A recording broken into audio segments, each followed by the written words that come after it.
لوگ صبح شام چڑھا رہے ہیں نا کافیوں پہ کافیاں، چائے پہ چائے. زیادہ تر جذباتی یہی لوگ ہوتے ہیں، ایک دم ہائپر ہو جاتے ہیں بات بات پہ، آپ نے دیکھا ہوگا. تو عادت غلط چیز کی عادت ڈال دی نا. جو نہیں پیتے وہ تمیز سے بیٹھے ہوتے ہیں. میں نہیں کہہ رہا نہیں پیئیں، وہ پیئیں نہ پیئیں وہ آپ کی مرضی، لیکن یہ جو ٹھرکی بن جاتے ہیں نا صبح شام کافیوں اور چایوں کے، یہ ڈپریشن کے مریض ہوتے ہیں. ان کو ہر وقت چاہیے، تھوڑی دیر کے لیے نہیں ملی تو ان کی کھوپڑی آؤٹ ہوتی ہے. یہ ڈپریشن ہے نا. اسی طرح لوگ سمجھتے ہیں سگریٹ پینے سے ٹینشن ختم ہوتی ہے. بھائی سگریٹ پینے سے ٹینشن ختم نہیں ہوتی، سگریٹ پینے سے ٹینشن بڑھتی ہے. ورنہ سگریٹ پینے والوں کے بہت اچھے اخلاق ہوتے ہیں اگر اسے ٹینشن ختم ہوتی. اور اوپر چلتے ہیں. چائے سے شروع کیا ہم نے، اوپر تھوڑا کافی تگڑی ہو گئی. اس کے بعد کس کا نمبر آتا ہے ٹینشن ختم کرنے میں؟ سگریٹ کا. بالکل ختم، حالانکہ ختم نہیں ہوتی. اس سے ٹینشن کیا ہوتی ہے؟ بولو. بڑھتی ہے. ڈاکٹر سے پوچھ لیں آپ، ڈپریشن کی چیزیں ہیں یہ. عادت ڈال دی آپ نے اپنے دماغ کو. اسی سے خوب اچھی طرح سمجھ لو یہ سب شریعت ان کو کی حوصلہ افزائی کرتی ہے سگریٹ مگریٹ کی. بعض علماء کہتے ہیں حرام ہے، بعض کہتے ہیں مکروہ ہے. ثواب کوئی بھی نہیں کہتا. کہ کوئی فقہ ایسا ہو کہ جس میں کوئی مکتبہ فکر ایسا ہو کہ جی اشراق کا ثواب ملے گا 2 سٹے لگانے پہ، آپ کہیں بھی نہیں ہے. تو یاد رکھو جیسے انسان سگریٹ کا عادی ہوتا ہے، چرس کا عادی. اب اوپر چلے جاؤ، چرسی زیادہ غصے میں ہوتے ہیں. اوپر جاؤ ہیروئن ہے، ہیروئن والا دیکھا آپ نے سکون میں، جب پی رہا ہوتا ہے اس وقت ہوتا ہے سکون میں، اس کے بعد وہ سکون میں نہیں ہوتا. تو یہ عجیب بات ہے کہ ہیروئن اور چرس تو سمجھ میں آ رہی ہے کہ ڈپریشن کا ذریعہ ہے، لوگ بچاتے ہیں اپنے آپ کو. خوب سمجھ لیں نشہ جیسے کوئی مادی چیز آپ نشے کے طور پہ لیتے ہیں، ایسے ہی کچھ عادتیں ایسی ہیں جو نشہ بن جاتی ہیں.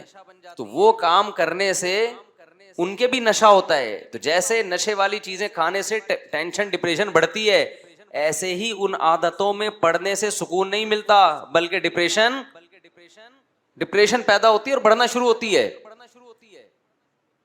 جو انٹرنیٹ پہ فحش فلمیں دیکھنے کے عادی ہو گئے، ٹینشن ختم نہیں ہوگی، ٹینشن بڑھے گی. جن کو بدنظری کی عادت پڑ گئی، ٹینشن ختم نہیں ہونے والی، ٹینشن بڑھے گی. جو بدکاری اور زنا کا عادی ہو گیا، ٹینشن ختم نہیں ہونے والی، ٹینشن بڑھے گی.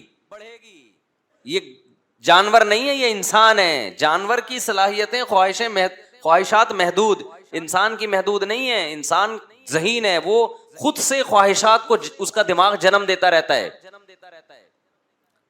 ما قضى احد منها لبانته ولا انتهى عرب الا الى عربی. متنبی نے کہا کہ انسان جب بھی اس کی ایک خواہش پوری ہوئی ہے، وہ ایک خواہش پوری ہونے کے بعد ہزاروں انڈے بچے دے کے جاتی ہے. آپ سمجھتے ہیں کہ یہیں بریکیں لگ جائیں گی، نہ نہ نہ، وہ اس سے آگے کا سوچنا شروع کرتا ہے. شراب پینے والوں کو آپ نے دیکھا ہے نارمل، بہت ایک دم بہترین لائف گزر رہی ہے ان کی، وہ زیادہ ڈپریشن کے مریض ہوتے ہیں. جو نہیں پیتے وہ آرام سے بیٹھے ہوتے ہیں. تو اسی طرح خوب اچھی طرح سمجھ لیں کہ نفسیاتی طور پر انسان جن برائیوں کا عادی ہوتا ہے، وہ برائیاں بھی ٹینشن ختم کرنے کے بجائے ٹینشن کو بڑھاتی. اسی میں ایک موسیقی بھی ہے. موسیقی انسان سنتا ہے بڑا مزہ آتا ہے، کہتا ہے یہ مولویوں نے خامخواہ میں موسیقی اور میوزک کو ناجائز کہا ہوا ہے، یار اس سے ٹینشن کیا ہو رہی ہے، ختم. ایسا مزہ آ رہا ہے، تھرکنے کا دل کر رہا ہے میرے بھائی. کب تک تھرکے گا، کب تک ہلے گا؟ تھوڑی دیر میں اس کا مزہ کیا ہونے والا ہے، ختم. اب پھر اس سے اوپر کی چیز چاہیے تجھے. ابھی تو لوگ بتاتے ہیں گانا 3 دفعہ سن لیا اب مزہ نہیں آ رہا، دوسرا لگا گانا. بسوں میں ہم جاتے تھے نا، ڈرائیور سے کہتے تھے بھائی یہ والا ہی لگا رہا ہے، کوئی اور لگا نا. پھر کوئی اور لگایا، پھر کوئی اور لگایا. اس کے بعد دماغ کیا ہو گیا، عادی. اب اس کو ٹینشن ختم کرنے کے لیے پھر میوزک چاہیے، پھر میوزک چاہیے اس کو. یہ جو نائٹ کلبوں میں جانے والے، میوزیکل شو میں جانے والے، ان کو ٹھڑک ہو جاتی ہے، نہیں جائیں ان کا دماغ خراب ہونا شروع ہوتا ہے. بھائی اپنے آپ کو روک لیتے یار اس برائی سے. ویسے ہی سکون دے دیتا اللہ تعالیٰ. ایک بات میں بتاؤں, یہ دنیا دار لوگ ہیں مولویوں کی لائف بورنگ ہوتی ہے, بورنگ. یہ آپ کو لگتی ہے, ہوتی نہیں ہے. خدا کی قسم جتنی مزے کی زندگی مولانا ٹائپ کے لوگ گزارتے ہیں نا, آپ تصور نہیں کر سکتے. میں ایک چھوٹی سی مثال سے بات سمجھاتا ہوں. وہ کئی دفعہ یہ واقعہ سنایا. پنجاب میں ہمارے کوئی ریلیٹو تھے, انہوں نے یورپ میں کسی انگریز کو اپنی شادی کی تقریب دکھائی. اس میں دکھایا کہ وہ لوگ ناچ رہے ہیں شادی میں نا, بھنگڑے بنگڑے ڈلتے ہیں نا شادیوں میں.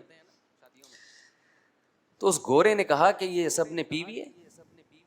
اس نے کہا انسان کا بچہ بنوئے, ہم لوگ مسلمان ہیں, ٹھیک ہے یہ ناچنا بھی غلط ہے, لیکن اب 27ویں رات کو توبہ کر لیں گے یہ, لیکن اتنے نہیں ہے کہ ہم کیا کریں. تو ڈانس ماسک کر رہے ہیں, غلط کر رہے ہیں, لیکن یہ کہ اب شادی میں کر رہے ہیں, لیکن اتنے نہیں ہے کہ ہم پینا شروع کر دیں. کہتے ہیں اس انگریز نے بولا کہ یار یہ اتنا بغیر پیے اتنا خوش کیسے نظر آ رہے ہیں ہمیں, ایسے سب کے چہروں پہ کھلکھلاہٹ, کوئی ادھر کلا بازی کھا رہا ہے, کوئی ادھر کھا رہا ہے کلا بازی اور ناچ رہا ہے, حالانکہ اس کی ہو بھی نہیں رہی, دوسرے کی شادی میں ناچ رہا ہے. یار انگریز اپنی شادی میں نہیں ناچتے بھائی, کیونکہ ان کو اپنی شادی کی بھی خوشی نہیں ہوتی. اس کی وجہ یہ ہے کہ وہ بالغ ہوتے ہی عادی ہو چکے ہوتے ہیں. وہ کہتے ہیں چلو میوچل انڈرسٹینڈنگ سے بچے بھی ہو گئے, شادی بھی کر لیتے ہیں, اور پھر ان کو کچھ کرنا بھی نہیں ہے نا شادی میں. بچے تمبو لگا رہے ہوتے ہیں ان کے شادی میں, خود تو کچھ کرنا ہی نہیں ہے. ہمارے یہاں دیکھو ابھی ہمارا بھانجا ہے, اس کی شادی ہونے والی ہے, وہی نہیں یہاں پاگل کیا ہوا ہے ہمیں بھی سب کو, جلدی کرو جلدی کرو, دماغ کھایا ہوا ہے اس نے. تو پٹنے والا ہے, میں سوچ رہا ہوں پکڑ کے کوڑ دوں, کہ میرے بیانات کا لگتا ہے پورا اکیلے کا سارا اثر اس اکیلے پہ ہی آیا ہوا ہے. آرام سے بیٹھ جائے, جب ٹائم ہے دیا ہوا ہے اس پہ کر دیں گے, اور میرے ہاتھ میں تھوڑی ہے. جہاں رشتہ ہوا ہے ان کو جا کے پکڑ بھائی. مجھے کہہ رہا ہے بیان کرو, بیان جلدی جلدی جلدی شادی پہ بیان کرو. انگریز میں یہ جذبات بولو نہیں ہوتے. پھر جب اس جذبے کے ساتھ شادی ہوتی ہے تو بیوی سے ٹوٹ کے محبت بھی ہوگی کہ نہیں ہوگی.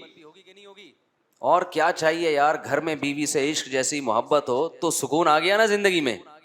گوروں کو یہ محبت نہیں ہوتی. اتنی عورتوں کو ٹرائی کر چکے ہوتے ہیں کہ چلو یہ بھی ٹھیک ہے, اور نہ عورت کو ہوتی ہے اپنے میاں سے. وہ کمپیئر کر رہی ہوتی ہے کہ ٹھیک ہے مناسب ہے, باقی زندگی میں بہت مرد آئے ہیں تو یہ بھی ٹھیک اچھا ہے. تو گھروں میں محبتیں نہیں ہیں بھائی. انسان کو سکون کے لیے پیسہ, صرف پیسہ نہیں چاہیے. وہ ہے نا سب کچھ پیسہ نہیں ہوتا, ایک موٹیویشنل اسپیکر نے کہا سب کچھ پیسہ نہیں ہوتا. نیچے کسی نے لکھا یہ بتانے کہ یہ 1,00,000 روپے لیتا ہے. سب کچھ یاد رکھو, اہل اللہ کی صحبت میں ٹائم گزارو, اللہ والوں کی صحبت میں. تمہیں پتہ چلے گا کہ جو وہ زبان سے کہہ رہے ہیں خود بھی ان کا اس پر عمل ہے, پھر موٹیویشن ملتی ہے. صحابہ نے نبی کی صحبت میں وقت گزارا کہ نبی جتنی صدقات و خیرات کی ترغیب دیتے ہیں خود اس سے زیادہ اس پر عمل کرتے ہیں. نبی نے یتیم بچوں کو پالنے کا حکم دیا, ترغیب دی, خود بھی یتیموں کو پالا آپ نے. حضرت ام سلمہ کے یتیم بچے نبی کی کسٹڈی میں پلے ہیں, حالانکہ گھر میں 40 دن چولہا نہیں جل رہا کھانے کے لیے, لیکن بیوہ سے شادی بھی ہو رہی ہے اور اس کے یتیم بچوں کو بھی پالا جا رہا ہے. مالداروں کے لیے ایک بہت بڑی عبرت کی بات ہے یا نہیں, کہ تم کہتے ہو ایکچولی اس تنخواہ میں کہاں سے گزارا ہو سکتا ہے. 40 دن چولہا نہیں جل رہا گھر میں, کچھ جلانے کے لیے کچھ ہے ہی نہیں نا, کھانے کے لیے کچھ ہے ہی نہیں, کھجور پہ گزارا ہو رہا ہے. اور نکاح بھی ہو رہے ہیں, شادیاں بھی ہو رہی ہیں, بچے بھی پال رہے ہیں, پیدا بھی ہو رہے ہیں, دوسروں کو ترغیب بھی دے رہے ہیں کہ ایسی عورت سے نکاح کرو جو تمہیں کثرت سے اولاد دے اور تم سے محبت کرے. اور ایسے موقع پہ کہہ رہے ہیں جب صحابہ کے پاس کھانے کے لیے کچھ بھی نہیں ہے, غربت ہے. توکل سکھایا جا رہا ہے تو صحابہ نے کیا توکل. کیوں؟ وہ دیکھ رہے ہیں کہ ہمارے نبی بھی توکل کر رہے ہیں. ایک آدمی آپ کو ایک بات بتاتا ہے کہ اچھا انسان بن کے زندگی گزارو, پیسے پہ کبھی توجہ نہ کرو, لا 50,000 روپے دے, میں نے تجھے اتنی اچھی بات بتائی ہے, نہیں دے گا میں یہ کر دوں گا, میں یوں کر دوں گا. تو بات کہاں چلی گئی یار, گچی پکڑ کے رکھا کرو. ہاں میں یہ عرض کر رہا تھا کہ وہ اس گورے نے بتایا کہ یہ کیا کر رہے ہیں بھائی, ناچ رہے ہیں. پنجاب کے لوگ نا بڑے مستائے بھی ہوتے ہیں, معذرت